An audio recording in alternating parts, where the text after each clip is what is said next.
Mmeanza vizuri. Wanaume mmeanza vizuri. Mungu nizibe mdomo. Wanaume naona mmeanza vizuri. Sasa mmeanza kukutana, mmeanza kuamka, mmeanza kujitafuta kwamba mko wapi. Ni kama mlikuwa mmepotea hivi. Mungu nisaidie. Ikiwezekana kikombe hichi.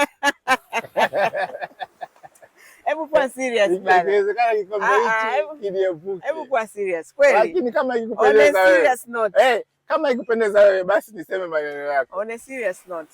Wanaume mmeanza kuamka, mmeanza kujitafuta, mmeanza kugundua kama kuna mnapotea potea, kwa hiyo inabidi muitane ili muweze kujua kwani nafasi ya mwanaume iko wapi.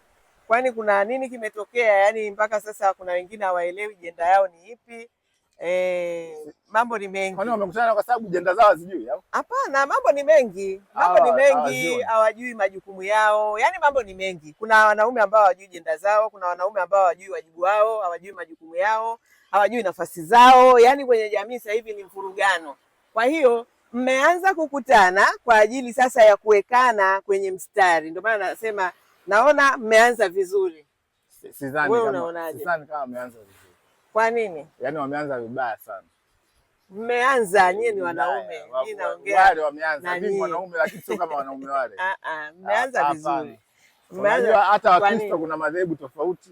Hata Waislamu kuna Shia, si kuna Sunni. Okay. Ila kwa wanaume wale mimi huwezi kuniweka kwenye lile kundi. Ngoja tuanze kwanza hapa. Kwanza nitoe kwenye lile kundi. Okay, sawa. Mimi siko kwenye lile kundi. Sawa. Lakini kwa hali ilivyo kwa jamii yetu, kama nilivyosema, kuna wanaume ambao wengi yani wamekuwa kama wameparanganyika. Wewe unajua unapoteza muda kuongea. Mbona nikwambie kitu kimoja. Hivi wewe unaandaa event. Umesikia? Unaandaa, nikwambia Mungu nisaidie. Unaandaa event. Unasema sababu kubwa, moja ya sababu ni wanaume wameachwa nyuma. Niambie kwa sababu juzi niliongea hapa kidogo kwenye content. Na nashukuru kidogo naona na ndugu yangu brother Manara naye amezungumza hicho kitu. No, tunasema sababu issue si ya wanaume. Manara ameingia diwani mheshimiwa.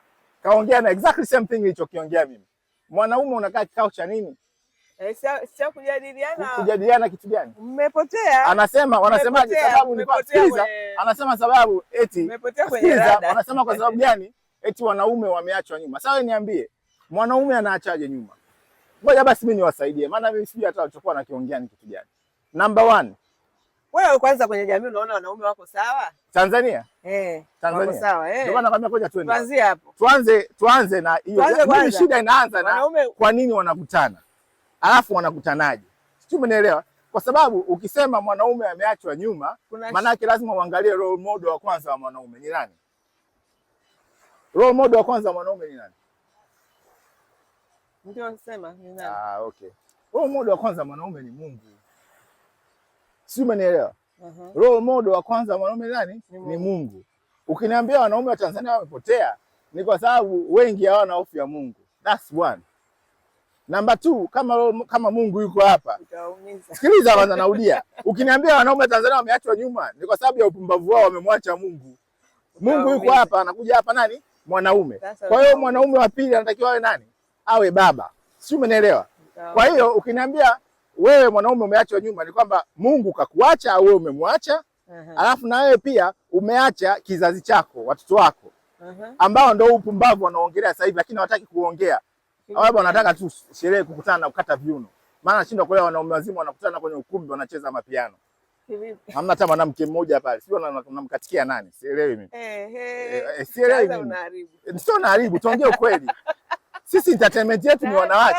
Unaharibu. Sio, umeelewa? Sisi entertainment ni wanawake. Unafanyaje shughuli kama ile alafu wanaume mko pekeni mnakata viuno? Kwa sababu kwanza tuna jambo la msingi. Hapana, kuna mambo ya wanaume kufanya sio hayo. Sikiza nikwambie, wanaume mkutane baa kunywa, mkutane kwenye mpira, umeelewa? Tukutane tuongee kibiashara. Lakini kukaa pale kwenye kibiashara. Hapana. Maana pale walikuwa wanasisitizwa sana tafuta hela. Wanawake wanataka ni hela. Tafuta hela. Nielewe point yako. Content zinazotoka pale zinasema nini? Umeelewa? Kuna mheshimiwa akatoka pale anasema eti kumpigia magoti mwanamke ni umama. Wakati tunataka kumuoa. Wewe unaona hicho kitu kiko sawa? Hakiko sawa. Unakiona hicho kiko sawa? Mimi sielewi nyewe. Anakuuliza wewe. Unaona hicho kitu kiko sawa? Okay, sisi ni Wakristo. Yesu alisemaje? Mpende mke wako kama unavyojipenda. Hapana. Mpende mke wako kama Kristo alivyolipenda kanisa. Exactly. Shida yao hawa wanawake wao hawezi kuwapigia magoti kwa sababu wameokota barabarani.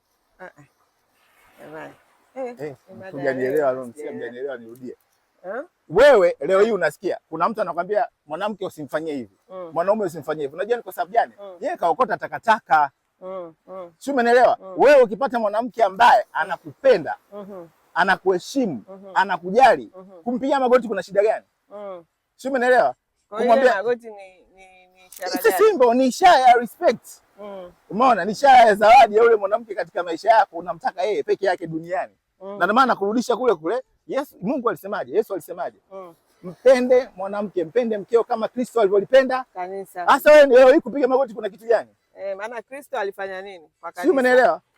Kristo alilifia. Kapigwa misumari. Kwa hiyo kupiga goti tu hiyo ni ndio unasema wanapotosha. Si umeelewa? Yaani wewe kwa sababu sikiza, wewe kwa sababu umenunua gari lako bovu. Umeona haliwaki, alafu limetokea kuwa ni sijui ni Nissan Juke, si ndio? Leo hii unatuambia bwana haya Nissan Juke msianunue. Lako ndo bovu.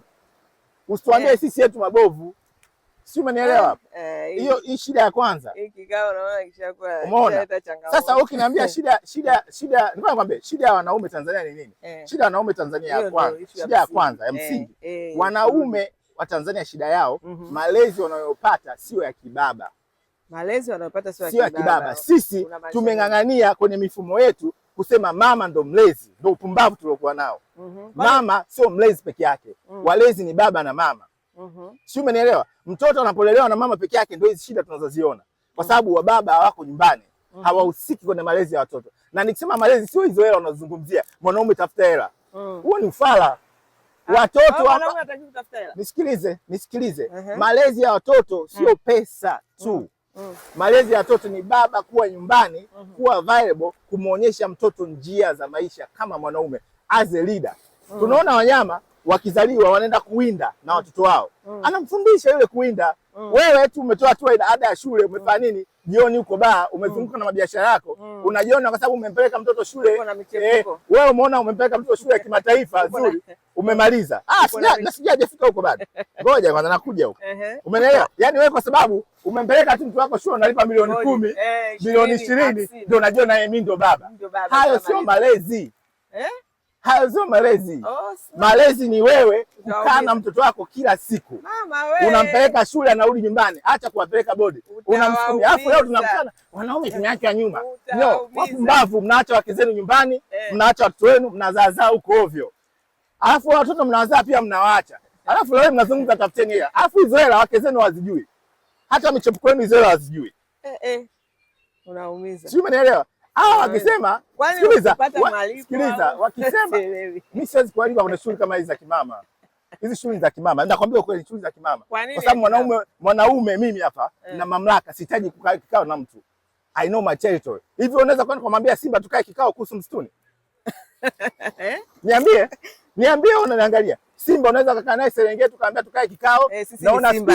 Naona siku hizi Tiger wametuvamia sana huko.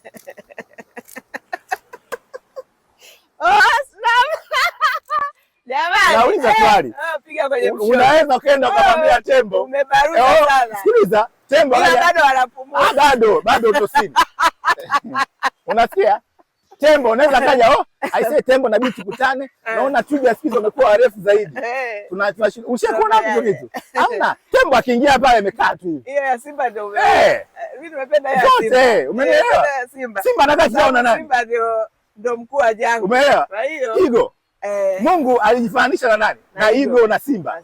Umeelewa? Yule anakaa juu kikao, naona kunguru sasa hivi wamekuwa wengi jamani. Sisi tunafanyaje kwenda kula samaki wale? Nafikiri wanajaribu kusema mbona sasa hivi haturuki juu sana kama nani yetu. Ndio muangalie uzao wenu, baba yenu sio makubwa. Hawezi kufika kile kimo. Kwa nini? Why? Mna shida za kiafya, mna shida za kisaikolojia, mna shida za kiroho, pumbavu.